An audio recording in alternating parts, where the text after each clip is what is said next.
그리고 느헤미야가 그 하나님을 희망 삼음으로 인하여 제일 처음에 취했던 첫걸음, 그 어떤 첫 단추가 뭐냐? 그는 하나님 앞으로 나아갔다라는 거예요. 실세는 아닥사스다 왕입니다. 이 모든 원인에 어떻게 보면 원인은 페르시아의 아닥사스다 왕. 어떻게 보면 아닥사스다 왕에 나가서 환심을 사고 세상의 그 방법을 통해서 해결 방법을 찾아야 되는데 그는 어디로 갔다? 하나님 앞으로 나아갔다. 하나님 앞으로 갔다. 그리고 뭐 했다? 금식 기도했다. 금식 기도는 뭐라고요? 목숨 대에 던지고 하나님께만 매달렸다. 이것이 우리의 희망이 다 무너졌을 때 하나님의 백성들이 취해야 할 프레임의 중요한 그 내용들이에요. 그 다음에 뭐 했냐? 두 번째, 희망의 사람의 두 번째 걸음이 뭐냐? 그 내용이 오늘 말씀 속에 나와 있습니다. 느헤미야가 하나님 앞에 나가서 금식하되 어떻게 기도했습니까? 6절에 보니까 이제 주의 종이 주의 종들인 이스라엘 자손을 위하여 주야로 기도하오며 우리 이스라엘 자손이 주께 범죄한 자들을 자복하오니 주는 귀를 기울이시며 눈을 여시사 종의 기도를 들으시옵소서. 나와 내 아버지의 집이 범죄하여 주를 향하여 크게 악을 행하여 주께서 주의 종 모세에게 명령하신 계명과 율례와 규례를 지키지 아니하였나이다. 뭐 했습니까? 회개했다라는 거예요. 하나님 앞에 나가서 그가 우선적으로 하나님, 내한테 이런 문제가 있습니다. 이 문제를 해결해 주십시오. 하나님 풀어주십시오. 그렇게 자기의 필요를 간구한 게 아니라 물론 앞에서 하늘의 하나님, 크고 두려우신 하나님, 그 하나님에 대한 고백과 하나님을 인정하고 하나님께 영광을 돌림과 동시에 이제 그가 뭘 했느냐? 회개했다라는 겁니다. 지금 느헤미야는 하나님의 약속과 달리 너희들이 이제 포로에서 예루살렘으로 돌아가면 황폐되었던 그 땅을 옥토로 만들고 낙원으로 만들고 너희들에 떨어진 그 영광을 다윗 시대 그 이상의 온 세상의 중심이 되는 영광으로 만들어 주겠다 약속했는데 지금 그 약속들이 하나도 실현이 안 되고 다 허물어져 버렸잖아요. 느헤미야는 왜 하나님의 약속이 무너져 불타버린 상황이 왔을까? 느헤미야는 그 모든 것이 결국 하나님 앞에서 죄를 지음의 결과라는 것을 그가 깨닫습니다. 이 모든 원인이 이방 사람들의 방해도 아니요, 사마리아 암몬 그 이방 사람들의 방해도 아니요, 아닥사스다 왕이 그들의 그 거짓 보고를 받고 지금 성벽을 쌓고 또 성문을 달려고 그렇게 하는 모든 것이 페르시아에 대한 반역이다라는 거짓 보고를 믿어서 아닥사스다 왕이 성전 짓는 성벽 쌓는 것을 중지시켰기 때문에 이 일이 발생했다라고 사람의 눈으로 볼 수 있지만 느헤미야는 이 모든 것이 하나님의 주권 속에서 일어나되 이것이 모든 것이 죄로 말미암은 것이다라는 것을 느헤미야는 깨닫습니다. 영적인 눈으로 그걸 보는 거예요. 그러나 여러분, 우리가 오해하면 안 됩니다. 우리가 다 우리의 희망이 다 불타버리고 우리가 기대했던 모든 것이 무너지는 그 상황들, 그것이 다 죄 때문이다, 그렇게 단정적으로도 말하면 안 돼요. 우리가 여러 가지 능욕과 환난과 어려움을 당하는 재기불능의 절망의 상황에 빠지는 것이 다 죄 때문은 아니에요. 하나님이 어떤 선한 목적을 가지고 우리를 연단시키고 훈련시키기 위해서 그렇게 하나님이 하시는 경우도 있습니다. 그러니까 여러분, 단정지배는 아니에요.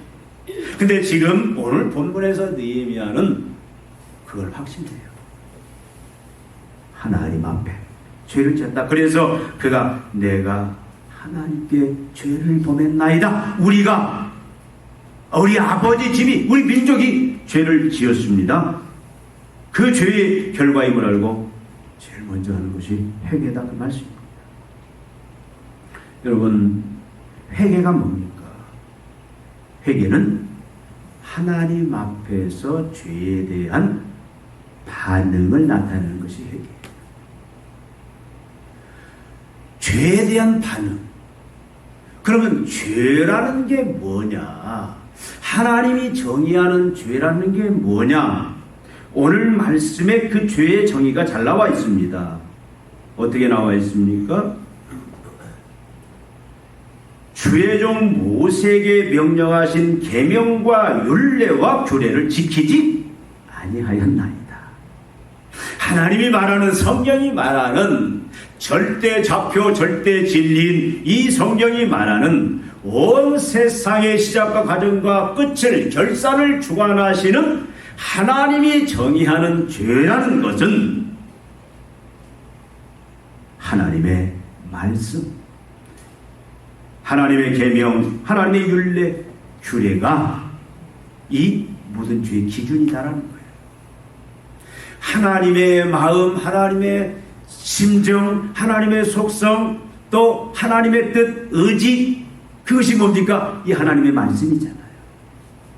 그러니까 이 말씀, 이것이 우리의 절대 좌표예요. 절대 관역입니다. 목표입니다. 그러면 죄는 예를 들어서 활을 쏠 때에 관역이 있죠. 그러면 명중하는 화살이 있고 벗어나거나 못 미치거나 또 넘어가 버린 화살. 그러니까 죄라는 건 뭐냐면 관역에 못 미치거나 벗어난 그것을 죄다. 그러니까 하나님의 절대 좌표 기준인 하나님의 말씀, 뜻, 의지, 성품, 이 계명, 하나님의 말씀에서 모자라거나 부족하거나 벗어난 것이 여러분 죄의 정의입니다.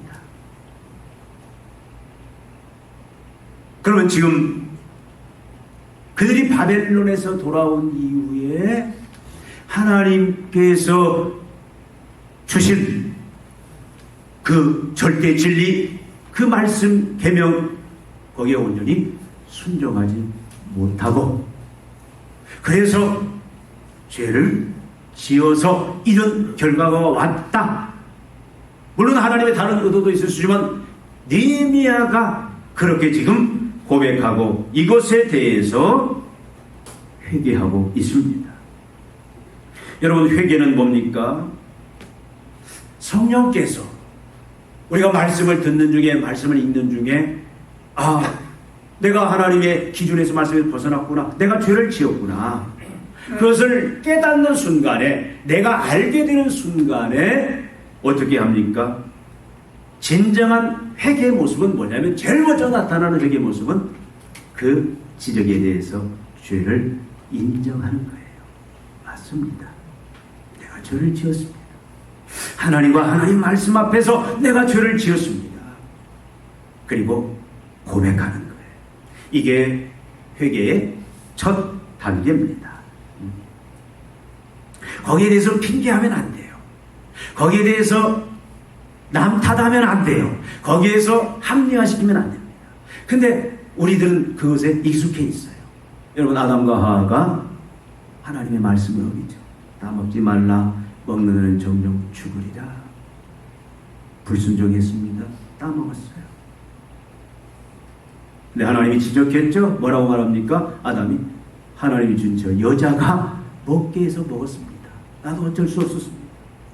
요즘 말로 나 안 먹으면 이혼할까 봐서, 안 먹으면 우리 가정 깨질까 봐서 내가 죄를 그냥 같이 지었습니다.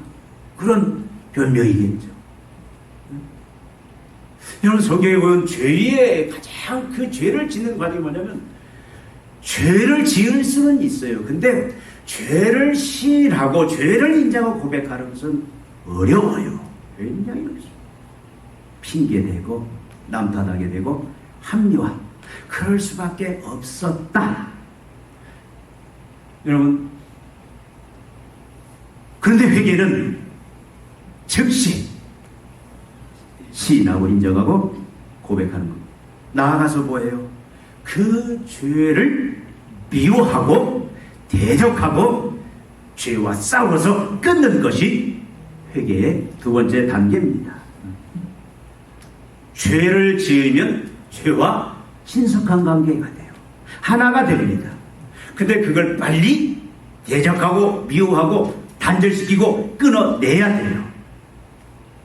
그리고 다음 단계는 뭐냐면 하나님을 향해서 완전하게 돌아서야 돼요. 하나님의 품으로 돌아가야 됩니다. 그 말은 무슨 말이고 온전한 하나님의 통치 속으로 내가 모든 걸 다 던져서 들어가야 돼요. 그리고 이제 말씀이 내 인격을 지배하도록 말씀에 순종하는 그 단계까지가 뭐다? 회개의 완전한 모습입니다. 근데 여러분 이게 쉽지가 않아요. 우리가 죄를 지었어요. 우리는 수없이 죄를 지을 수밖에 없는 그런 연약한 존재들입니다. 그런데 죄를 지었을 때에 죄를 깨닫는 순간 그것을 앞에서 말씀드린 대로 시인하고 인정하고 고백하는 게 결코 쉽지가 않아요. 사울이 어떻게 했습니까? 하나님이 사울에게 그를 왕을 세우고 아말렉과의 전쟁에서 모든 것을 다 멸해버려라. 죄와 섞이면 안 된다. 그래서 다 멸하게 합니다. 사람들, 가축들, 짐승들 다 멸하라고요. 근데 사울이 어떻게 했죠? 좋은 양, 좋은 소를 숨겼어요. 그리고 자기는 의롭게 행동한 척합니다. 하나님이 사무엘을 통해서 그의 죄를 지적하죠. 뭐라고 얘기합니까? 내가 하나님 명령을 어겼습니다. 하나님이 다 멸하라고 그랬는데 내 욕심 때문에 탐욕 때문에 내가 이 양과 소를 취했습니다. 그렇게 시인하는 것이 아니라 뭐라고 얘기하죠? 하나님께 제사 드리기 위해서 가장 좋은 것을 내가 남기고 왔습니다. 하나님께 제사 드리기 위해서. 하나님 그 마음까지 아시는 거예요. 자기의 탐욕을 채우기 위해서. 우리는 죄에 대해서 말씀을 듣는 중에, 읽는 중에, 또 설교를 듣는 중에, 또 우리가 성령께서 우리에게 내면에 속삭일 때에 죄를 성령이 지적하시는데 그 부분에 대해서 우리는 내가 알 때, 깨닫 때 그것을 직접 내 입으로 인정하고 시인하고 또 고백하는 것은 쉽지가 않아요. 여러분, 죄를 미워하고 대적하고 끊는 게 쉽습니까? 죄는 하나의 세력입니다. 죄에 한번 들어가서 죄의 세력에 사로잡히면 죄는 절대 포기하지 않아요. 죽어야 죄에서 빠져나올 수가 있습니다. 죄를 끊을 만큼, 죄를 스스로 단절할 만큼 그렇게 완전한 자는 없어요. 예수님이에요. 여러분, 죄는 첫 발을 들이면 안 돼요. 그럴지라도 우리가 어떻게 합니까? 그래서 죄를 미워하고 끊는 게 결코 쉽지 않아요. 그래서 우리가 진정한 회개에 이른다는 것은 참으로 어렵습니다. 하나님을 향해 돌아선다? 하나님 편으로. 여러분, 우리가 하나님과 하나님 말씀에 대해서 이 말씀이 내 생명이고 내 영생이고 내 안전이고 내 축복이다. 그렇게 그 믿음을 가질지라도 여러분, 우리가 말씀으로 돌아가고 말씀에 순종하는 것까지가 회개의 참모습인데 여러분, 말씀에 순종하면서 사는 것이 쉽냐고요. 부담감이 되잖아요. 왜? 우리가 사는 세상, 내가 속해 있는 직장, 사업장, 또 이 세상은 다 뭐예요? 죄에 길들여져 있고 죄와 친숙한, 그래서 우리가 말씀대로 살기는 너무도 힘든 그런 구조입니다. 어떻게 보면은 우리가 진정으로 하나님이 요구하는 회개를 한다라는 것은 어떻게 보면 불가능해요. 이것은 성령의 절대적인 도우심과 은혜가 아니면 진정한 회개에 이를 수가 없습니다. 그럼에도 불구하고 하나님이 우리에게 요구하시는 건 뭐냐면 회개하라는 거예요. 느헤미야는 그 하나님의 뜻을 알고 그럼에도 불구하고 하나님께 회개하고 있습니다. 하나님께 내가 죄를 지었나이다. 나와 내 집이. 나중에 이후에 보면 느헤미야의 회개가 진정한 회개다라는 것이 증명이 되는데, 나중에 느헤미야가 총독이 되어서 이스라엘 예루살렘으로 돌아가서 이제 하나님의 은혜로 그 희망의 역사를 이뤄가는데, 그때 한 일이 뭐냐면 모든 이스라엘 백성들을 다 동원해서 하나님 앞에 철저히 죄를 토로하고 회개하는 것을 실제적으로 나타냅니다. 여러분, 느헤미야는 철저하게 하나님 앞에 회개했다라는, 여러분, 왜? 하나님은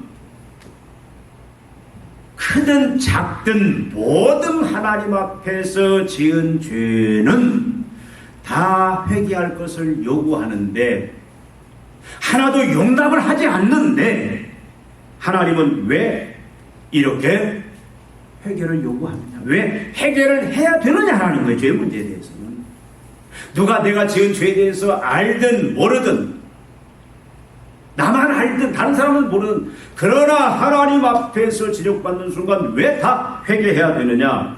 여러분, 절망에서 희망으로 다시 회복될 수 있는 길은, 재기불능에서 다시 일어나 다시 살아날 수 있는 길은 오늘 말씀대로 하늘끝. 하늘끝은 어디입니까? 하늘끝으로 하나님이 쫓아내버리는데, 그 하늘끝은 절망의 자리예요. 죽음의 자리예요. 실패의 자리입니다.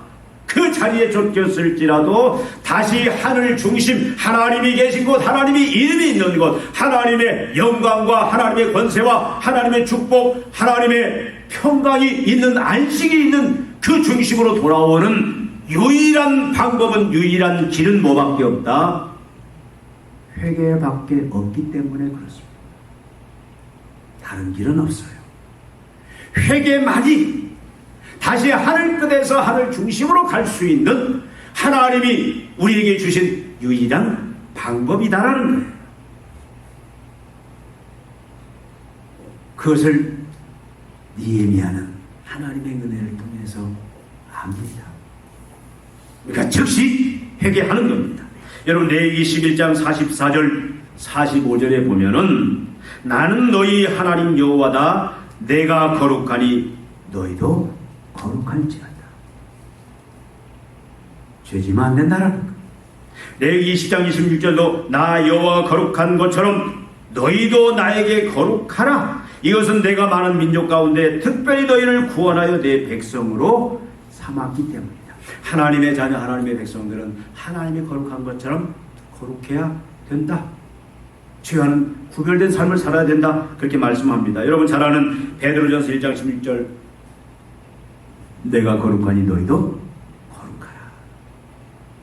여러분 출애굽기 10장 5절 6절 십계명에 무슨 말씀이 있죠?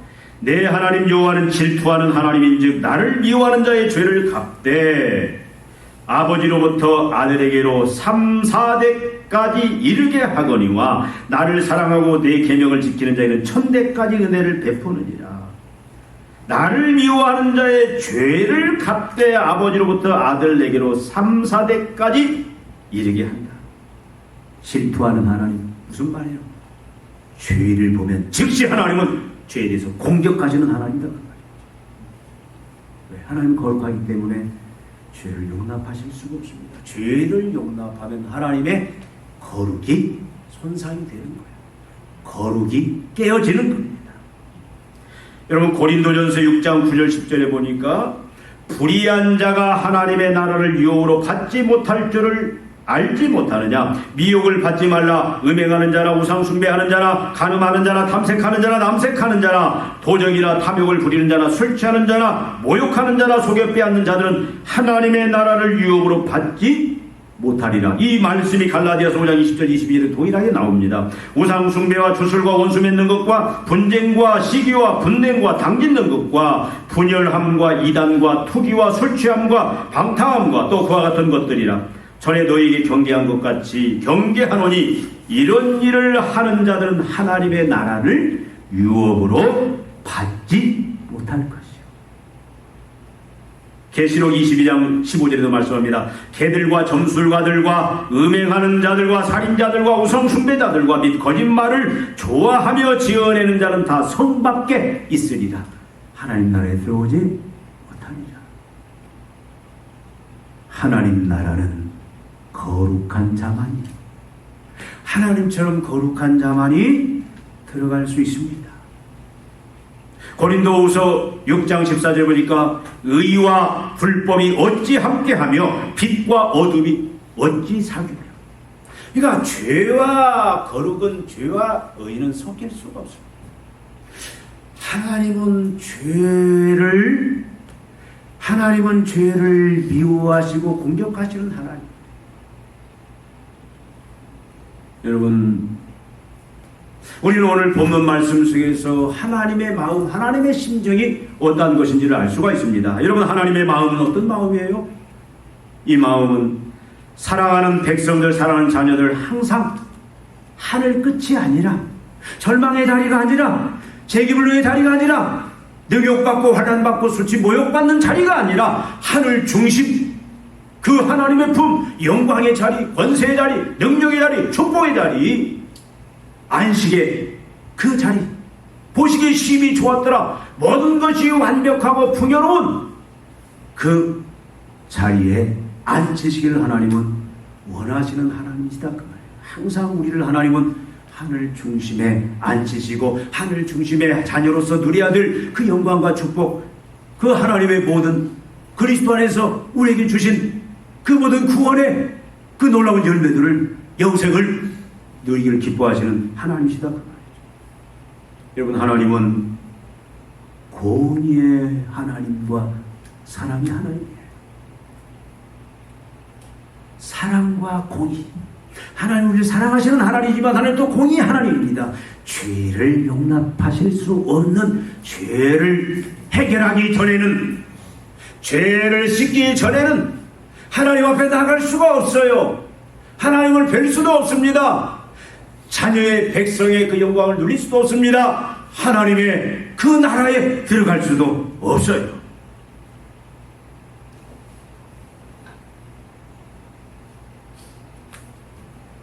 여러분, 그러니까 하나님의 자녀들은 어떤 사소한 죄도, 죄가 뭐라고 그랬죠? 하나님의 절대 기준, 절대 좌표, 바로 이 66권 말씀, 여기 계명 율례, 여기에서 벗어난 겁니다. 부족한 겁니다. 순종하지 않는 거예요. 우리가 항상 이 부분을 살펴봐야 돼요. 느헤미야는 항상 위에 깨어 있습니다. 그래서 이것이 회개가 전제되지 아니하면, 회개로 모든 죄를 다 해결하지 아니하면 영원히 하늘 끝 절망의 자리, 수치 조롱의 자리에 계속 머물 수밖에 없다는 것을 알기 때문에, 그래서 하늘 중심으로 하나님의 영광의 품으로 하나님의 나라로 들어가기 위해서는 반드시 죄를 해결해야 된다는 이 하나님의 진리를 알기 때문에 그가 회개에 이릅니다. 우리가 읽었잖아요. 7절. 주를 향하여 크게 악을 행하여 주께서 죄종 보색에 명령하신 계명과 율례와 규례를 지키지 아니하였나이다. 옛적에 주께서 죄종 보색에 명령하여 이르시되 만일 너희가 범죄하면 내가 너희를 여러 나라 가운데 흩을 것이요 만일 내게로 돌아와 내 계명을 지켜 행하면 너희 쫓긴 자가 하늘 끝에 있을지라도 내가 거기서부터 그들을 모아 내 이름을 두려고 택한 곳에 돌아오게 하리라 하신 말씀을 이제 청하건대 기억하옵소서. 느헤미야가 이게 하나님의 기준인 걸 아는 거죠. 그럼 어떻게 우리가 진정한 회개에 이를 수 있느냐? 어떻게 회개할 수 있느냐? 여러분, 우리가 하늘 끝에 처하는 여러 상황들을 많이 만납니다. 이스라엘처럼.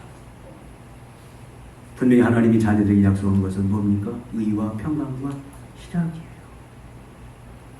하나님의 생명, 그 무한한 지혜 능력, 그 사랑으로 인한 만족, 풍요, 이것이 하나님이 자녀들에게 준 영생의 참 모습이에요. 근데 그게 다 불타버리고 이제는 하늘 끝으로 절망의 자리, 수치, 죽음, 조롱의 자리로 떨어졌을 때 우리는 항상 먼저 영적으로 깨어서 부분을 살펴봐야 됩니다. 그것이 내 개인이든 가정이든 직장이든 사업장이든 교회든 민족, 국가든 왜 이런 절망의 자리, 하늘 끝에 이 상황이 왔을까?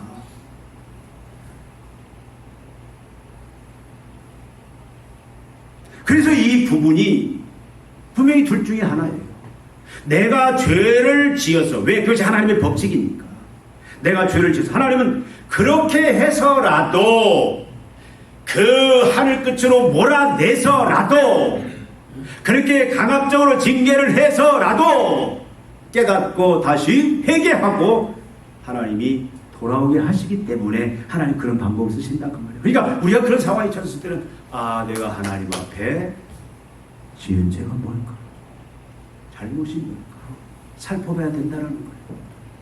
물론 다 죄 때문에 오는 건 아닙니다. 말씀드린 대로 하나님 나를 더 연단시키기 위해서, 나를 더 큰 것으로 만들기 위해서, 나를 더 성숙시키기 위해서 그런 하늘 그 절망의 자리, 불탄 자리, 모든 것이 무너진 자리에 우리를 잠시 앉게 하는 경우도 있어요.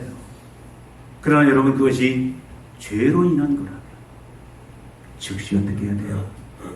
회개해야 됩니다. 그걸 제일 먼저 살펴보는 자가 회개에 이를 수 있다는 거예요. 나아가서 여러분 하나님이 어떤 분인지를 우리가 분명히 알아야 돼요. 하나님은 거룩의 하나님. 하나님이 왜 예수님을 이 땅에 하나님이신 그 영광의 주님을 이 땅에 보내어 우리 육신을 입고 고난받고 십자가에 죽게 하셨어요? 바로 하나님의 그 거룩성 때문에 그런 거예요.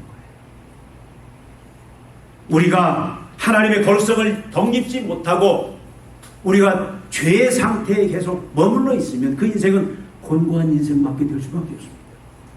사망의 증상들 속에서, 사망 속에서 마지막 영원한 사망에 처할 수밖에 없는 그런 곤고한 절망의 인생임을 알기에 그것을 해결할 수 있는 것은 바로 죄를 해결하는 것.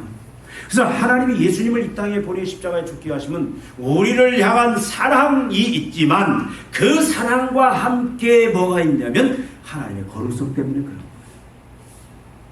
우리를 거룩하게 하기 위해서. 그래서 하나님이 거룩의 하나님이라는 것을 우리는 알아야 합니다. 여러분 우리가 십자가에서 예수님, 그냥 예수님의 사랑, 그래서 하나님을 그냥 사랑의 하나님, 사랑의 하나님, 맞아요. 하나님은 사랑의 하나님입니다. 그런데 거룩과 공의가 빠진 하나님으로는 알아서는 안 돼요. 죄는 용납하지 않습니다. 아무리 사소한 죄. 우리의 마음으로 지은 죄까지도 하나님은 다 그것을 해결하기를 원하시는 거룩하신 하나님이심을 알아야 됩니다. 나가서 여러분, 하나님은 죄에 대해서도 한 몸 원칙을 적용한다라는 것을 알아야 돼요. 한 몸 원칙이라는 게 여러분 뭡니까? 우리는 육체를 보면 한 몸이에요. 정신까지 마음까지 육체가 다 한 몸입니다. 손, 발 다 개체되어 있어요. 눈, 입, 코. 그럼 여러분 손이 죄를 지었다고 해서 손만 죄를 지은 겁니까? 아니에요. 온몸이 죄를 지은 거예요. 눈이 죄를 지었다고 해서 눈만 죄를 지은 겁니까? 온몸이 죄를 지은 거예요. 이게 한 몸 원칙입니다. 여러분 우리는 다 하나입니다. 예수 그리스도를 머리로 우리 각자가 지체가 되어서 여러분은 한 몸이에요. 한국에 800만 성도가 있다면 하나입니다. 한 몸입니다. 예수 그리스도에서. 전 세계 모든 그리스도인은 다 예수를 보는 한 몸입니다. 그 말은 무슨 말입니까? 나는 죄를 안 지었다? 나는 의로워요. 근데 같은 내 지체들이 내 가족 중에 또 우리 성도들 중에 우리 교회 안에 또 한국 교회 안에 한 지체라도 죄를 지으면 그 죄는 공동의 죄가 된다고 말이에요. 여러분 보십시오. 여리고성을 믿음으로 점령을 합니다. 무너뜨려요. 승리를 거둡니다. 그 다음 아이성 전투를 하는데, 아이성 전투를 할 때 여리고성도 무너뜨렸으니까 저 성 정도야 뭐 한 2, 3,000명 대입하다 이길 수 있다 그렇게 생각했어요. 근데 실제 3,000명 정도 끌고 가서 전쟁을 했는데 아이성에서 대패를 하고 36명이 죽음을 당합니다. 이스라엘이 패배해버리는 거예요. 그래서 난리가 났죠. 이유를 보니까 누가 죄를 지었습니까? 아각이 죄를 지었어요. 하나님이 취하지 말라고 했어요. 다 멸하라고 그랬어요. 근데 일부를 취했습니다. 아각만 멸망을 시켰잖아요. 이스라엘 전체가 그걸로 인하여 전체가 그 죄값을 치르는 거예요. 여러분, 공동체, 우리는 한몸 원리입니다. 그것은 무슨 말입니까? 나는 죄를 짓지 않았을지라도 내 연약한 형제가 죄를 지었을 때는 같이 회개에 참여하고 회개를 도와야 된단 말이에요. 가족 중에 하나가 죄를 지었을 때에 나는 아니다 정죄하는 것이 아니라 같이 회개를 도와야 돼요. 교회의 한 지체가 죄를 지으면 잘라내는 것이 아니라 회개에 이를 수 있도록 같이 짐을 지면서 같이 회개하는 것이 한몸 원칙이다 그 말이에요. 한국교회가 죄를 지으면 우리는 의롭다 그 교회를 향해서 돌을 던지고 정죄하는 것이 아니라 그 죄는 결국은 우리 공동의 죄이기 때문에 하나님이 그것을 같이 묻기 때문에 그 교회가 하나님 앞에 거룩해지도록 우리가 같이 기도하면서 같이 도와서 같이 회개에 이르도록 그것이 한몸 원칙이다 그 말이에요. 여러분, 국가가 어려움에 처할 때마다, 한국 교회가 어려움에 처할 때마다 우리는 정죄하는 것이 아니라, 우리는 의롭다고 우리의 의로움을 자랑하는 것이 아니라, 나 잘났다고, 나 거룩하다고 나를 자랑하는 것이 아니라,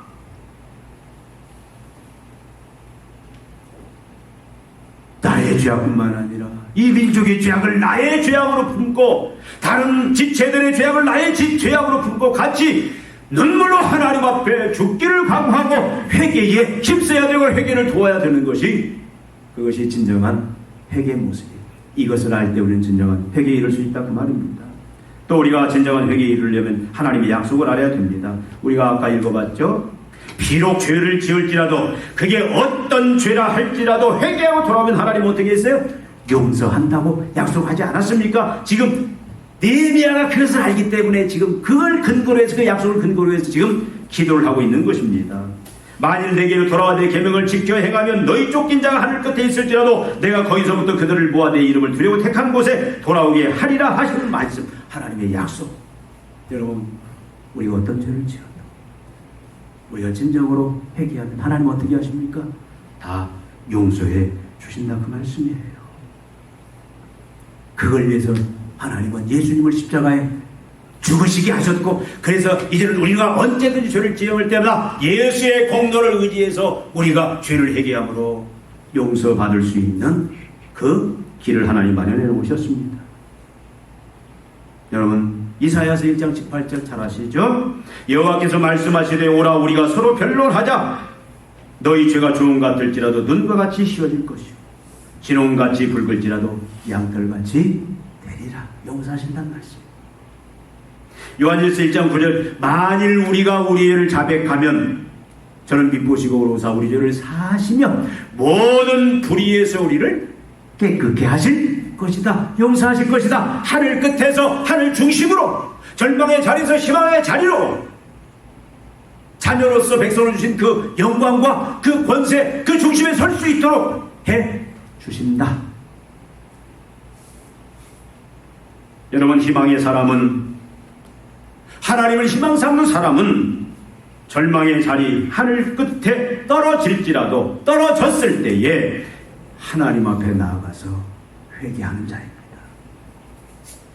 자신의 죄뿐만이 아니라 교회의 죄, 지체들의 죄, 민족의 죄, 모든 죄악들을 다 내 죄로 내가 끌어안고 하나님 앞에 회개하는, 그래서 죄에 대해서 시인합니다. 인정합니다. 고백합니다. 나가서 죄를 미워하고 대적합니다. 죄와 싸웁니다. 죄와 원수가 됩니다. 그리고 하나님을 향해서 돌아서서 이제는 하나님의 의지 성품, 하나님의 뜻 절대 잡힌 그의 계명과 그의 율례, 하나님의 말씀으로 돌아가서 말씀에 순종하고 말씀의 열매를 맺어내는 그 단계까지가 회개인데, 희망의 사람은 이 회개를 이뤄낸다, 그 말씀입니다. 하나도 숨김없이 회개해야 돼요. 모든 것이 회개하면 무너질 수도 있습니다. 잃을 수도 있습니다.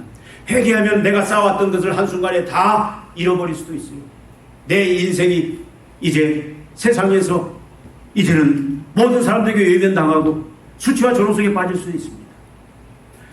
그럼에도 불구하고 희망의 사람은, 믿음의 사람은 하나님 앞에 다 회개를 이뤄내는, 그것이 참 믿음의 모습이다, 그 말이에요. 여러분, 다윗의 위대함이 어디에 있습니까? 다윗이 범죄하죠. 우리아의 아내를 범하고 그걸 은폐하기 위해서 그의 남편을 전쟁에 죽게 합니다. 근데 처음에 그걸 일부러 알려고 하잖아요. 나단이 와서 지적합니다.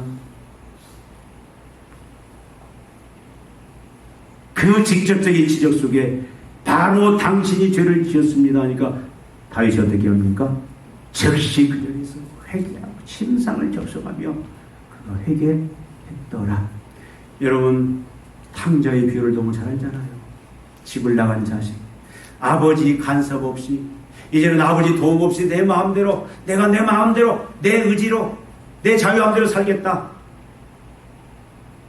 집을 나가서 결국은 가장 인생의 밑바닥에 떨어져 돼지치는, 유대인이 가장 저주하는 게 돼지잖아요. 그러니까 이방인보다 더 비참한 가장 인생의 나락, 절망의 자리에 떨어졌을 때 그거 어떻게 합니까? 아버지를 바라보면서 내가 하늘의 아버지께 죄를 지어, 아버지의 집에는 품꾼들도 나보다 더 잘 먹는데, 그래서 이제는 나를 품꾼의 하나로 여기서 돌아갑니다. 아버지가 어떻게 합니까? 그를 기다리잖아요. 거지 중에 상거지인데 달려와서 그를 품에 안고 그를 받아들이고, 그를 어떻게 합니까? 새 옷을 입히고 가락지를 끼우고 신발을 신기우고 송아지를 잡아서 잔치를, 아들의 신분을 회복하고 그를 위해서 최상의 잔치를, 회복과 잔치의 그 놀라운 구원의 은총을 나타내는 걸 우리는 볼 수가 있습니다. 여러분, 우리가 우리의 모습과 우리 교회의 모습, 우리 한국교회의 모습, 이 나라의 모습을 한번 우리가 깊이 이 영적인 눈으로 한번 바라보십시다. 혹시 우리의 하늘끝, 우리의 절망에, 우리의 무너진 불탄 그런 모습이 우리가 하나님의 자녀로서, 백성으로서 하나님과 바른 관계, 절대로 하나님을 의지하고 순종하는 의로운 그 관계 속에 있어야 되는데도 불구하고 우리가 하나님의 말씀을 어기고 내가 세상과 죄악과 이제 짝하고 죄를 지은 그런 모습이라면, 그것이 크든 작든, 그것이 내 죄악이든 지체들의 죄악이든, 그것이 성도들의 죄악이든 이민족의 죄악이든, 우리는 다른 사람을 정리하는 것입니다. 내 죄악으로 끌어안고 정말 진정한 회개의 눈물을, 회개를 쏟아내는 그런 한 주간이 되었으면 좋겠습니다. 여러분, 우리가 이번 주를 회개의 주간으로 선포하고 기도하십시다. 가정에 있든 사업장에 있든 어디 있든 교회에 있든 이번 한 주간은 여러분 하나님 앞에서 하나님의 영광을 드러낼 뿐만 아니라 그 다음은 여러분 이것 주십시오 저것 주십시오 그거 여러분 하지 마시고 무조건 우리가 한번 회개를, 우리 교회가 하나님 앞에 회개할 거 있다면 그것이 나의 죄악으로 안고 회개하십시다. 이 민족이 어떤 죄악이 있다면 그것이 나의 죄악으로 끌어안고 우리 하나님 앞에 매일매일 매 시간 회개하는 그런 시간을 가지십시다. 성령이 인도하시는 대로 낱낱이. 그래서 다시 한번 여러분의 인생이, 우리 교회가 참으로 이 나라의 민족이 하늘 끝이 아니라 항상 하늘 중심에서 하나님의 영광, 권세, 능력 속에서 이 시대에 하나님이 참으로 통해서 이루시고자 하는 그 하나님의 소명 사명들을 마음껏 능력 있게 펼칠 수 있는 그 은혜 자리까지 나아가십시다. 기도하시겠습니다. 하나님 아버지,